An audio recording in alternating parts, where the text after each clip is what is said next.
is presented by Freestyle Libre. Welcome to this Monday edition of First Take. I'm Michelle Smallman, filling in for Shay. We have a jam-packed show for you. Stephen A. and Cam Newton are here. Damian Woody and Peter Schrager are stopping by later in the show. But with so much happening, let's get to it. The Cowboys' slim playoff chances all but disappeared last night with a loss to the Vikings. Dak Prescott had trouble getting his team into the end zone in the second half, and the sure-footed Brandon Aubrey missed multiple field goals at home for the first time in his career. The result, a 34-26 loss that pushed Dallas under 500. Here's Jerry Jones after the loss. I don't know how to describe a miracle. I know that it would take a very tight circumstances to get us in.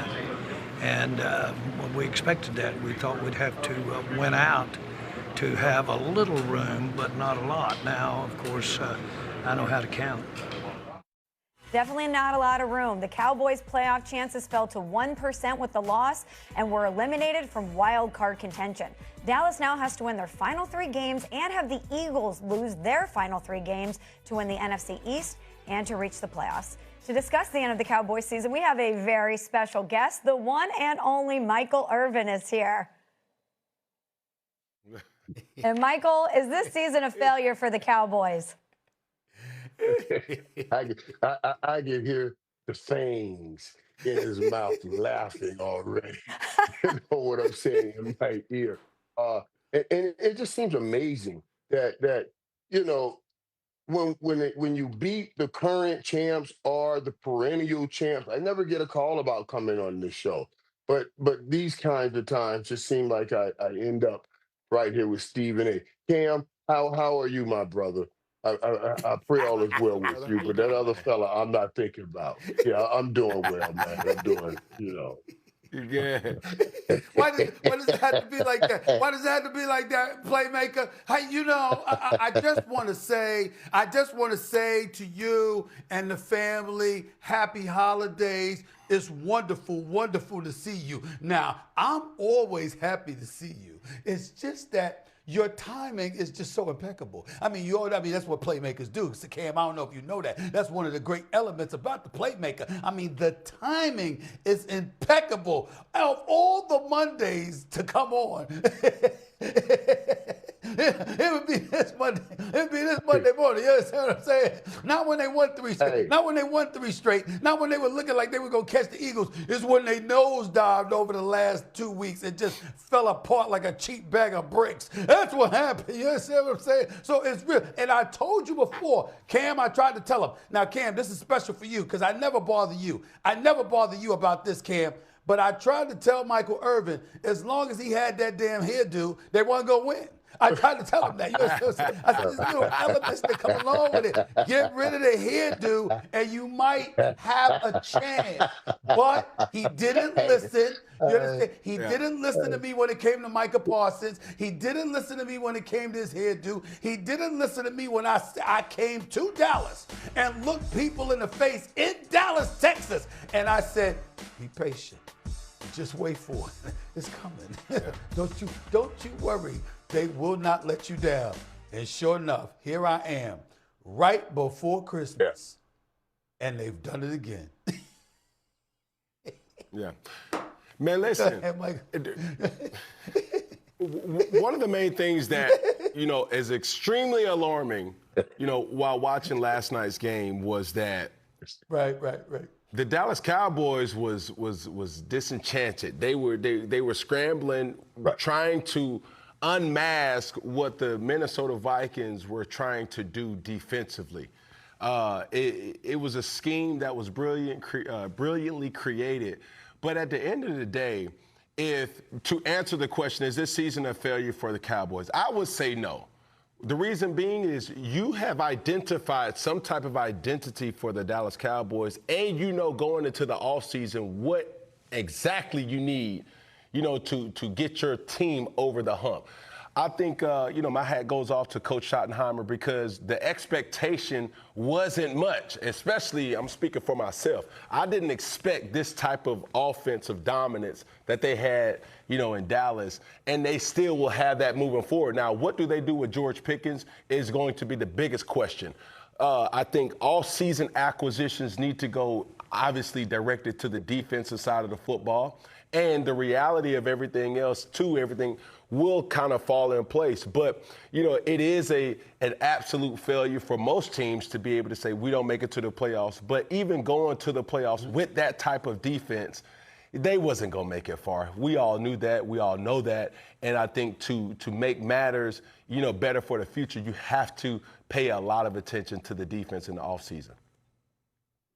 I spent my last Thursday, with the St. Thomas Aquinas Raiders as they won their 7th straight state championship under Roger Harrod and the AD Twan Russell. And the one thing Roger says to that football team, and the one thing they always talk about, is the standard being the standard.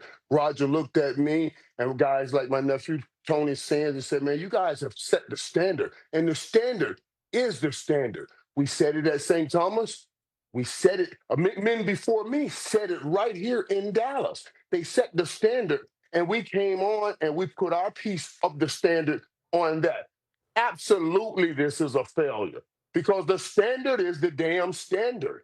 And the standard for the Dallas Cowboys should be in the Super Bowl, not talking about 1% of a chance to get into a playoff. So absolutely, it's a failure. Whatever word you want to put on it, disappointment, didn't go well, whatever word, it's a failure. Let me tell you something. Right now. You put Michael Irvin up on that screen along with Cam Newton. Michael Irvin, I'm looking at you with your bright Christmas colored suit on, okay? You understand what I'm saying? Look at this. Well, you casket clean. That's what he once told me, Cam. He's casket clean. Without that damn hairdo, you would be. But here's the deal, Michael Irvin. I'm very, very, very proud of you this morning. For you to sit up there on national television and acknowledge the obvious that this is indeed a failure. You have come a long way, my brother. I'm very, very proud of you. I'm very proud because you're absolutely on the money. Cam, I don't know what the hell is wrong with you. I don't know what the hell you thinking. This ain't a failure. Let me help you out, Cam. Let me help you out. So at the start of the season, right? When you trade Micah Parsons, the brother in the middle of the screen right there could have avoided this. He could have prevented this. He could have had more of an impact considering his relationship with Jerry Jones. But he dropped the ball doing his podcast, traveling to every Miami game, being so preoccupied with his other things in life. He didn't prioritize. He took for granted that Jerry Jones would not make that mistake. He dropped the ball, and he admitted it on national television. I got the tape. Yeah. I got the tape. He admitted it on national television, right? So the season started there. Not that you traded Micah Parsons, but how you waited so late to do it, and then what you get in return is 2 late first-round picks, the equivalent of second-round picks, and Kenny Clark. Excuse me, that ain't cutting the mustard. Now, trading deadline comes. This is me pointing the finger at my buddy Jerry. Come on, playmaker. You know how much I love my man, Jerry Jones. But this is me pointing the finger at him. It's great that you got Quentin Williams, and we hope he's okay because he's in concussion protocol. Didn't return for the fourth quarter. We understand that. But here's the deal, y'all. Quentin Williams, you could have made that deal a week or 2 earlier, before that Monday night loss to Arizona. Had you done that, you understand, you might have had another game or 2 on your docket, and you wouldn't be in the position that you're in right now. Because remember, they won 3 straight. The minute they got him, they acquired Logan Wilson. They got Overshown back. I mean, they were rolling. But you could have done it earlier, and you didn't do it earlier. Now let's look at this right here, because you know me, Cam. You know me, playmaker. I'm going to have my numbers now. Okay? So here we are. Defense. What has happened over the last 2 games? After raving about their defense and how things have changed, you've given up 78 points over the last 2 games. 78 points. Okay, that's number 1. Number 2, you've allowed 30 or more points in half their games this year, which is the NFL's second worst scoring defense. Number 3, you hired that damn Matt Eberflus as your defensive coordinator when everybody knew from Chicago he wanted to answer. That was a brother that needed to take a year off, okay, and then come back to the NFL after the job he did in Chicago. No, can't do. You didn't do that, right? And then last but not least, Cam Newton. You understand? Superman. They lost to a rookie. Do you see J.J. McCarthy hop stepping into the end zone like that? Yeah. I mean, that was in the second quarter. I mean, did you see that? I saw it. I know you saw it because everybody saw it. Did you see a rookie? Because remember, even though he was drafted 2 seasons ago, he didn't play last year. Why? Because he got the meniscus tear. He missed the whole season, didn't throw an NFL catch. He hasn't thrown a catch in the NFL until this year. And he rose into Dallas with your season on the line, with every game that matters, with Dak Prescott and CeeDee Lamb and George Pickens and those brothers all in the lineup. And